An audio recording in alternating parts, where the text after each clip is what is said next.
Oui, bonsoir madame, bonsoir à tous. Donc, je viens d'être informé par mes conseils de la décision du Conseil d'État suite à ce recours. Certainement, monsieur le ministre de l'Intérieur s'est réjoui trop vite à tweeter cette victoire de l'expulsion de cet imam radical avec lequel on a fait du buzz pendant un mois et demi. Sauf que l'article 7, qu'il devrait lire et relire et informer aussi les Français sur Twitter que les chefs d'accusation terroristes, radicales, mes propos contre le drapeau français, mes propos contre la communauté juive, tout ça a été écarté et exclu par le Conseil d'État. La seule chose qu'on me reproche aujourd'hui et que je vais continuer à me défendre, je vais continuer encore à prouver mon innocence, c'est, soi-disant, mes propos dégradant la place de la femme dans la société. Eh oui, mais en l'occurrence, votre expulsion, elle est bel et bien confirmée ce soir. C'est pas grave, on n'a pas fini. Il y a d'autres juridictions. On ne baissera pas les bras, on va aller jusqu'au bout. Vous n'avez pas fini d'entendre parler de Majoub Majoubi, ça va continuer. Le fusible qu'on a fait sauter pour affirmer la loi d'immigration n'a pas cessé de fonctionner encore. Ça va continuer encore. Alors, quels sont vos recours et ça veut dire quoi aller jusqu'au bout? J'irai, madame, vous savez, je suis un homme qui a essayé de prouver son innocence. Ce qui est dramatique, ce qu'on m'a séparé de mes enfants qui sont français, qui sont mineurs. On a fait exposer la vie d'un homme par un trait de crayon, une vie de 40 ans, tout simplement pour dire, tiens, regardez, la loi immigration, elle fonctionne très très bien. Sauf, j'ai toujours confiance en la juridiction française. Mes conseils vont continuer encore. On va aller jusque, s'il le faut, au Conseil européen des droits de l'homme. On va y aller. On ne laissera pas tomber. Et j'espère que j'arriverai pas jusqu'à là. J'espère que les personnes droites, les personnes intelligentes, les personnes qui vont faire valoir le droit diront un jour ou l'autre que cet homme-là, on aurait pu le traduire devant un juge, devant une justice. C'est le berceau des droits de l'homme, la France. C'est pas un crayon qui tient M. Darmanin dans sa main. Il valide l'expulsion d'un homme, on le déchire d'une famille, et après on est là sur Twitter à tweeter, bravo, on a gagné. On n'a rien gagné. La seule chose qu'on a gagné dans le pays des droits de l'homme, c'est de fracturer une famille, des enfants qui sont mineurs, qui n'ont plus leur père à leur place, qui sont à côté d'eux, et puis voilà, on se réjouit. Mais quelle belle réussite, bravo, c'est vraiment... Alors, Majoub Majoubi, quand même, cette décision du Conseil d'État, on rappelle le contexte, hein, c'est après les prêches que vous avez prononcées dans lesquelles vous qualifiez les drapeaux tricolores de drapeaux sataniques, des drapeaux qui n'ont aucune valeur auprès d'Allah, dites-vous, mais aussi ceux sur la place des femmes dans la société, sur les juifs que vous qualifiez de peuple ennemi. Ce sont pour ces raisons-là que vous avez été expulsé. Non, c'est pas mes propos, madame. Ça, c'est de l'amalgame que vous avez fait, vous, médias. Vous avez gagné Pardonnez-moi, mais j'ai la décision du... Vincent Ventighem souhaite intervenir sur le plateau. Laissez-moi. Donnez-moi juste 30 secondes, quand même.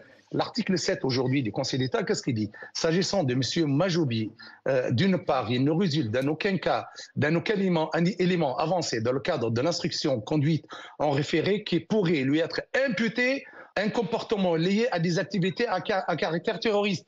Donc, je suis désolé, ce sont des propos qu'on a essayé de monter en pièces contre moi. J'ai essayé de m'expliquer sur votre chaîne, vous m'avez donné la parole et je vous remercie à plusieurs reprises.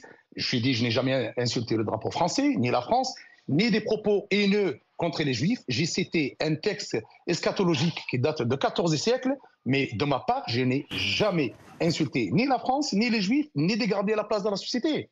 Vincent Ventighem, vous rappelez que la décision ne fait pas état de propos à données terroristes. Moi, je l'ai, la décision du Conseil d'État qui considère que certains des propos que vous avez pu tenir constituent, je cite, des actes de provocation explicite et délibérée à la discrimination, à la haine ou à la violence et sont donc susceptibles ainsi de fonder votre expulsion. En tout cas, c'est la décision qui a été rendue aujourd'hui. Tout à fait.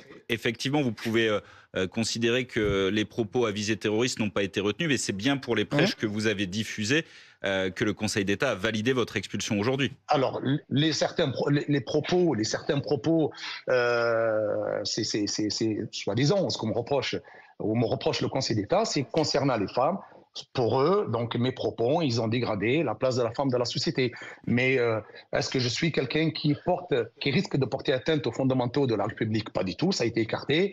Est-ce que je suis quelqu'un qui est dangereux pour la société française à caractère terroriste? Ça a été écarté. Le drapeau, on n'en parle même plus, vous savez. Pardonnez-moi, monsieur, ça a été écarté par qui? Par le Conseil d'État, madame. C'est pas ce que le Conseil d'État dit dans cette décision. Je comprends ce que vous voulez dire, parce que vous avez votre perception des choses, mais la décision du Conseil d'État relève évidemment les propos que vous avez pu tenir lors de ces prêches dont on a beaucoup parlé depuis l'explosion de cette affaire, oui. En tous les cas, ce qui est devant moi, ce qui est écrit devant moi dans l'article 7, c'est pas tout à fait ça. Aujourd'hui, la seule chose qu'on retient, et d'après mes conseils, d'après l'avocat du Conseil d'État, donc la seule chose aujourd'hui qu'on me reproche, soi-disant, mais malheureusement c'est comme ça, c'est les propos. Oui. Est-ce que vous pouvez nous dire, quelle est la suite pour vous? Est-ce que votre famille est restée en France? Est-ce que vous comptez lui demander de vous rejoindre? Enfin, quelle est votre situation?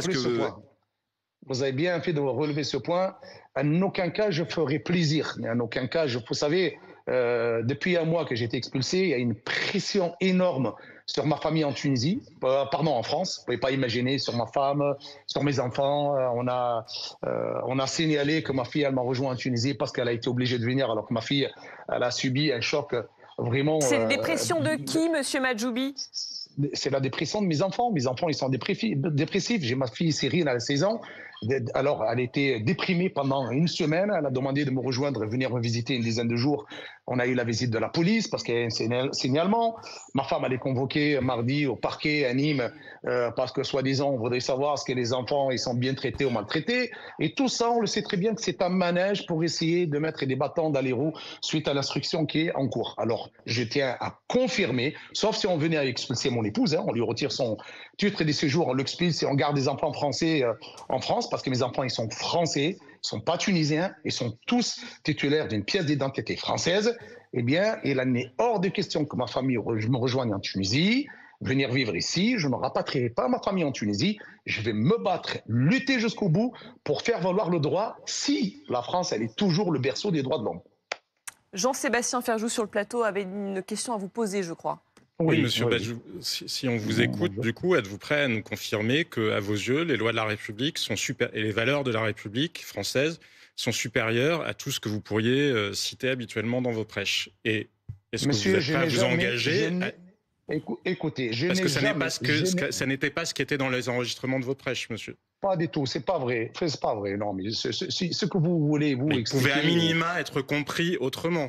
Monsieur, je n'ai jamais mis ou rétrogradé les valeurs de la République. J'ai toujours défendu les valeurs de la République. J'ai toujours dit dans mes propos que tout musulman doit se référer aux valeurs de la République. Ça, on l'a jamais retenu, ça. Vous savez, qu'est-ce qu'on dit, ou si vous voulez, dans la plaidoirie du Conseil du ministère de l'Intérieur, regardez jusqu'où on va. Pourquoi l'imam Majoubi porte une montre dans la main droite et ne la porte pas dans la main gauche? Ah ben s'il porte une montre dans la main droite, ça veut dire que c'est un signe de salafisme radical. Et vous imaginez où est-ce qu'on va? Vous savez ce qu'ils sont allés dire? Pourquoi son fils il s'appelle Osama? En référence à quoi? Mais on est où là? Mais on est à la France du XXIe siècle, on est à la France de l'âge des pierres. Mais en aucun cas, je ne sais pas comment trouver les mots et les formuler, je n'ai jamais tenu des propos à l'encontre de la République, ou les valeurs de la République, ou la sûreté de la République. Quand ils avaient besoin de moi dans des humettes, ils m'ont bien appelé. C'est moi qui a su, bien sûr, stopper des émeutes dans la ville de Bagnols-sur-Cèze. Ça, on le dépasse, ça. Alors, même si je venais être réintégré en France, me remettre mon titre de séjour, il y a deux choses que je voudrais dire, à travers votre antenne, si vous me le permettez. Eh bien, mon engagement à travers les mosquées, ou ma place en tant qu'imam prédicateur, c'est une chose que j'ai mis une croix dessus. C'est terminé, ça. C'est fini, ça. Je n'occuperai plus le poste d'imam, ni de prédicateur, ni plus rien du tout. Donc, la deuxième des choses, eh bien, si vous considérez que j'ai tenu des propos à l'encontre de la République, moi, je m'engage personnellement que ces propos-là, si vous avez dit, que j'ai tenus, eh bien, je les retire et je ne les dirai plus. Voilà, je ne sais pas comment m'exprimer. Oui, parce que c'est un peu votre parole contre celle du Conseil d'État et de la place Beauvau qui maintiennent donc au-delà de la place votre expulsion, Vincent Vantiguem. Au-delà de la place Beauvau, c'est surtout une décision juridique, celle du Conseil d'État, qui valide déjà une première analyse qui avait été faite par le tribunal administratif. On comprend votre sentiment et ce que vous nous dites, mais ça n'est pas...